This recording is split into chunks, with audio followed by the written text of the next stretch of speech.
भाजपची शेतकरी वीज माफीवरील जाहिरात तुफान व्हायरल होत आहे। यात मागेल त्याला सौर कृषी पंप योजनेतून लाभ झालेल्या शेतकऱ्याला काँग्रेस मवियाचे नेते आता चालणार नाही म्हणत योजना बंद पाडायची धमकी देताना दिसत आहेत। यातील मविया नेत्यांना शेतकरी महाराष्ट्रातली विकास कामं बंद पाडणारे हे नेतेच आता चालणार नाहीत असं म्हणत अद्दल घडवतो।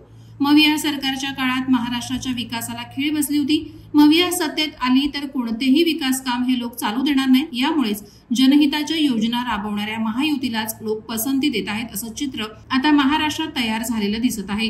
या जाहिराती मतदारांच्या देखील विशेष पसंतीस पडताना दिसून येत आहेत। अरे वा, नवा सौर पंप भाजप महायुतीच्या मागल त्याला सौर कृषी पंप योजनेतून मिळाला आहे। आता चालणार नाही, आता चालणार नाही, आलं चालणार नाही वालं। तुम्ही महाराष्ट्रात काहीच चालू देणार नाही का? भाजप महायुतीमुळे आमची प्रगती होते ती तुम्हाला बघवतच नाही का? आता तुम्ही चालणार नाही। या लोकांनीच लावली वाट, आता फक्त भाजप महायुतीची साथ।